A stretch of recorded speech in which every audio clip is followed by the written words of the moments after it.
Thank you. Thank you very much. First of all, I'd like to thank everybody. I'd like to thank the committee for inviting me, the organization committee, and Professor Varun, good friend, so invited us to this talk. So what I'm going to talk about seismic vulnerability and strengthening of heritage structures using new material, and Professor Alessandra already talked about it, fiber reinforced cementitious matrix. My topic is going to be more in finite elements, so how to study using nonlinear finite elements, this kind of structures. I'd like to acknowledge also my co-authors, so Dr. Marano, Dr. Petrarca, and Dr. Spaccone, Professor Spaccone. Everybody talk about him today, I guess he's all over the place. So we have been working together for 20 years, so I guess I have to talk about him as well. As I said, I'm going to talk about nonlinear modeling with the first brief introduction. Nonlinear modeling, I'm going to talk about two different types of models, equivalent frame model that is more known, simplified model.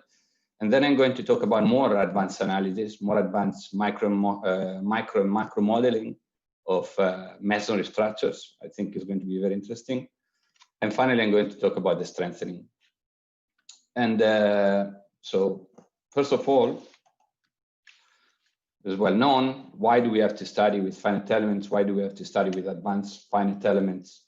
Masonry structure, we need to consider global mechanism, so in-plane mechanism, and local mechanism, typically out-of-plane mechanism, and Alessandra, Professor Aprile talked about it already earlier. Out-of-plane that typically are due to local vulnerabilities, like in this case, or in-plane collapses that are typically, they can appear only if you don't have local collapses. And in this case, we are going for sure to mainly focus on this aspect of in-plane behavior of masonry and heritage structures. As you well know, everybody knows, the masonry structure is non-homogeneous, has a very low tensile strength, and a medium to low compressive strength, depends on the type of material we are considering. Typically, we divide the facade, the building, into different elements. In this case, you see joints that are considered normally in the equivalent frame model is considered rigid, spandrels that are simply the beam that connects the piers, and the piers. This is a typical approach that we need to consider when we consider a nonlinear finite element model. Why, first of all, we need to consider nonlinear finite elements and nonlinear finite elements, and not considering a simplified approach? First of all, these approaches, they are becoming more and more attractive for professionals because the computers are becoming more powerful and cheaper. And secondly, it's very important to consider the fact that masonry structures, in particular heritage structures, behave nonlinearly just from the beginning, even under vertical load. So it's very important to consider the distribution of stresses, nonlinear redistributions. And nonlinear analysis, obviously, is well known, tracks a structural failure more accurately because it can track up to collapse the behavior. There is smaller approximation at damage limit states, but also at ultimate limit states and collapse limit states. So we are able to quantify better what is the security, the safety of the structure. And this also allows us to reduce the quantity of interventions if we are able to calibrate correctly the nonlinear model. And they are very efficient for vulnerability of existing structure and strengthening the set. For earthquake load, we normally use pushover analysis and nonlinear time history analysis. In particular, the second is an extremely powerful tool to describe the behavior and also the degrading effect on the structures. What are the problems anyway with nonlinear analysis? In particular, the problem is that these advanced methods are normally used for smaller buildings. They are normally used for studying simplified structures, and they are not used a lot for large buildings. They require extensive experience. Why? Because you need to make assumption on element selection, convergence criteria, definition of the load history and load application. The seismic input selection, in particular for time history analysis, is very complicated and still is an argument of large debate within the research community. And the other thing that is normally undermined, but I think is very important, the constitutive law selection for unreinforced, but also strengthening elements. So there is a lot of research regarding the unreinforced elements, but not much research considering what is the ductility increment or the capacity of the element when it's strengthened. In particular, for example, today I'm going to talk about FRCM, but for every kind of application, it's very important to consider also how you modify the model to consider a strengthening, and this is not known, basically. And also, mass discretization becomes an issue and needs to be addressed correctly. Which kind of approaches do we have in finite elements for masonry structure? We have the zero-length plastic hinge, most known for professionals, and I'm going to show some examples. We have finite length hinges that are less used because a few number of programs use the finite length hinges. Fiber elements, I'm going to show today an example with fiber elements, with sections, fiber sections, bidimensional elements and three-dimensional elements. So which one do we need to use? Which one is the most appropriate to use in the case of evaluate this kind of structure, both for non-strengthening and strengthening structures. Obviously, with lamp plasticity, they are based on phenomenological laws. They are easier to calibrate, easier to control, in particular for professionals. When you go in distributed plasticity or micro model, like we are going to see, becomes way more difficult, the control and the calibration of the model, but we are able to predict with more accuracy the results, and we are going to see it now.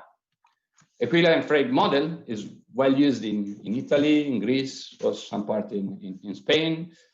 And it considers basically the facade of the building divided into simple elements, so piers, like I showed before, joints, and spandrels. If the facade is fairly irregular, it is easy to apply. When it becomes quite complicated, when quite irregular, it becomes very difficult to apply this kind of approximation. And what is the event is the fact that all the nonlinearity is normally concentrated and controlled by often phenomenological laws. And therefore, it's very difficult, it's very easy to calibrate. So this is an example of a calibration. As you can see, you have, in this case, a simple pier, and is loaded vertically and then horizontally to consider, obviously, the horizontal load. So as you can see, the experimental, here we have the horizontal displacement and the vertical, the horizontal reaction. As you can see, you have a behavior that is linear, fairly linear initially. Then you have a plastic behavior, and then you have a collapse or a degrading effect, a degrading behavior. You can model it with a simplified phenomenological law, so with a simple plastic hinge, just considering a trilinear or quadrilinear or a simplified law, multilinear simplified law, that normally considers also the vertical load. And in this way, we can calibrate experimentally what is the behavior of the pier. And in flexure, normally you can see the behavior. You have maximum flexural resistance. Then you have a pseudo-ductility behavior. And then you have a collapse at between 1% and 2% of the drift of the panel. Or if you consider the shear behavior, you have the same behavior, so the resistance, shear resistance, and then you have the collapse at 0.3, 0.5, the drift of the panel. Like you can see here, I just showed the drift of the panel. So you can see that the shear behavior is way more brittle compared to the flexural behavior, as what you can see that everything is calibrated experimentally. So we have a large number of data, and we can calibrate what is the displacement, the maximum displacement of the panel. And this way we can obviously develop the model.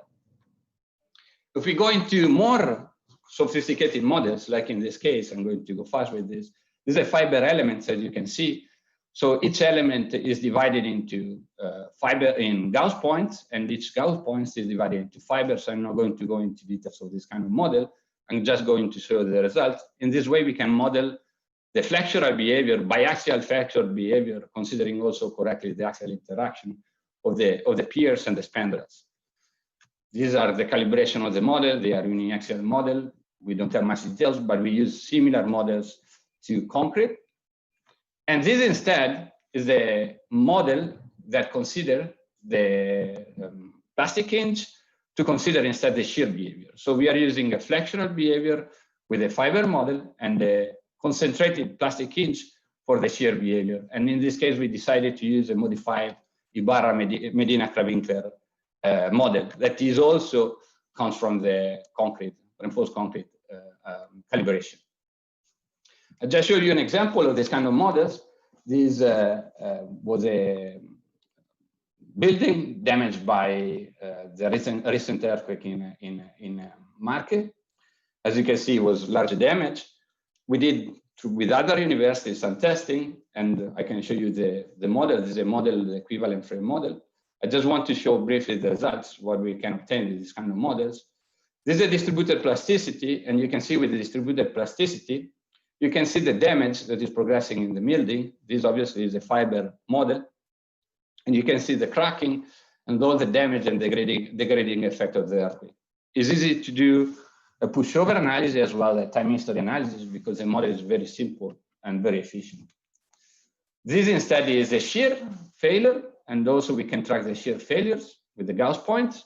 So this is a Medina, the Ibarra hinge, and in this case we can model what is the deformation of the forces, and therefore we can see if some of the piers are collapsing or the spandrels, how they are behaving. These are pushover results. In this case, we are showing the capacity curve of the building in one direction, is just an example. On the left, so we have base shear versus top displacement. And on the right, we can show the comparison between demand and capacity. As you can see, we can measure the safety or the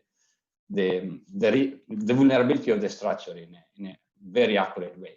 But what I'm going to talk, and I have only 10 minutes, I guess, what I'm going to talk more in detail is what we care more, is this new model that we developed that we think is very interesting for masonry, and is based on micro models. So we believe the fact that it's possible to model the entire buildings, and I'm going to show examples, entire buildings, modeling brick by brick and the mortar in a continuum fashion. So we discretize, as you can see, the bricks with the nonlinear model is the continuum model, and the mortar as well with the continuum model. How did we improve this model? Because we used, you will see, an implex model. So we are not anymore using fully implicit model, but we are modeling the material at explicit level. And you will see this allows us to have only 2 or 3 iterations for each basically step. And you will see it converges very fast. And we are able also to model the collapse in a very accurate way. I'm not going into details, but we model the compression with the fracture energies. We model the compression using correct curving compression. And the tensile, this is a tensile behavior, is going to be, is very brittle, and we use a Rankine approach. So this is just to give you an example of which kind of model we can see. On the left, you have a cantilever square wall, and you can see we are able to model correctly the flexural behavior. This runs in 30 seconds, 40 seconds is modeled, just to give you an example of the efficiency. This is a fixed square wall. So you can see we model easily the shear failure also in this case. And you can see brick by brick. And what I want to see is the fact that we are able to model easily also the post-peak failure, and therefore a very highly nonlinear behavior. And this is also a very complicated model, as you can see, for a squat wall. And you can see the squat wall is modeled correctly with the failure in shear. We also are able to run the models in time history. And here on the left, on the right, sorry, you can see in black the experimental value, in red our results. There is a bit too much damage than plasticity, so we need to increase a bit the plasticity, but you can see we are able to model correctly the behavior in time history, and it is very precise. If we go into flexural behavior, it's even better. You can see because obviously the plasticity is less important, and we are able to model correctly in time history the experimental results. So you are wondering, maybe we can model and also entire building. Yes, we can model in time history entire buildings, in this case the facade. And you can see that the model, because of the implex solution, so it's explicit at the material level, implicit the correction at the global level. You can see we are modeling exactly with the maximum precision, also what is carrying the vertical load. These are just bricks in the vertical direction, oriented vertical direction. And even the failure, we are able to track the failure very easily because of the explicit solution. So it's basically collapsing, and we are still in time history controlling the results. And this is exactly what you have to look into when you model the vulnerability of an existing structure like this. Autoplane, this is a behavior of autoplane. On the left is a failure. On the right, you can see the comparison between the experimental and the numerical results. And as you can see, the calibration is perfect. And in this case, was developed also a particular shell element to consider this kind of behavior. And looking into real buildings, you can see, in this case, a real building tested in EU Center and Pavia, and we can model easily the collapse. And also this case, just to give you an idea, with a processor, it can run in a couple of hours, 3 hours. So, you know, we have computer with 128 processors, we can run in a few minutes. So the question, and these are results comparing the base shear versus displacement at the top of our macro model compared to the, in blue, is the equivalent frame. Obviously, the model is pretty simple. When it's very irregular, you need to go into more complicated models like this. Now, very quickly, what is FRCM? So how do we strengthen the material? Now we consider the strengthening. FRCM consists of fibers embedded in cementitious matrix. Typically, they are lime mortar. And the fiber has carry the tensile stresses, while the mortar is just in charge of the binding of the fibers.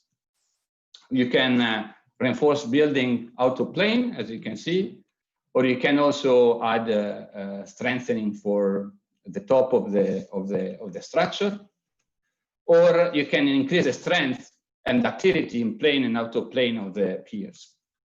You can also do some strengthening for the vaults, and like in this case, a barrier wall with several layers of strengthening, or single layers, in this case, a cross wall. And as you can see, this is an application of also in plane and autoplane strengthening of structure of the piers.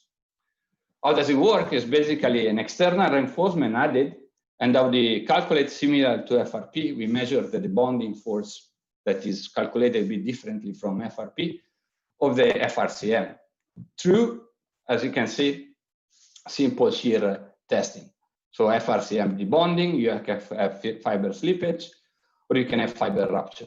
And we measure which one is the lowest, basically, of the failure mechanism, and we define what is the strength of the external reinforcement. This is how we consider the model, to show you how we consider the model. So we consider for the MASONRY, splitting the brick and the mortar. For the matrix, we consider failure mode, and the fiber also tension right. We skip this part just to give you some of the results. We tested we did some comparison with some testing in Bologna. As you can see, we can model exactly also the tracking of the failure and as very interesting, the cracking in the MASONRY. The same, sorry, otherwise Nicola is going to be upset. 1 second. This study was done with the University Pontificia, PUC, University of Peru, Cattolica, with Professor Tarpe. In this case also was applied yesterday, Nicola showed it, was applied to confined masonry. And in this case was instead with Professor Luca Pelà, that also Alessandra mentioned, from University Polytechnic of Catalonia. We did testing to see the in-plane shear behavior of the panels. So just keep it, go farther. And as you can see, the numerical and the experimental results are basically coinciding. These are some examples of testing. And these also are some examples from the University of Catalonia with comparison between the testing and the experimental results. As you can see, we can model very, very in detail the behavior of the basalt, but also of the, in this case, the steel fibers or reinforcement. And these are what I want to point out is the fact that we are able not only to model correctly the strength, but also the increasing ductility of the element. Why this? Because this is a big question. The question is, if we have an unreinforced pier or an unreinforced spandrel, we have some numerical models to consider the behavior. But when we strengthen it, we have numerical model for the capacity, but not for the ductility. They don't exist. And they don't exist not only for FRCM, but they don't exist for any kind of material for strengthening, for masonry material. We only focus on the capacity, strength, not ductility. And it's very important that the next research has to also focus on now the mechanical change and the ductility change. And the numerical models like this one, obviously, they are very important to study when you want to save some money because of the experimental cost. And this, just to give you an example of what we can obtain and the type of the result we obtain with the numerical models. The conclusion is, and quick, so advanced numerical analysis can predict accurately, as we can see, the unreinforcement, but also the strengthening elements.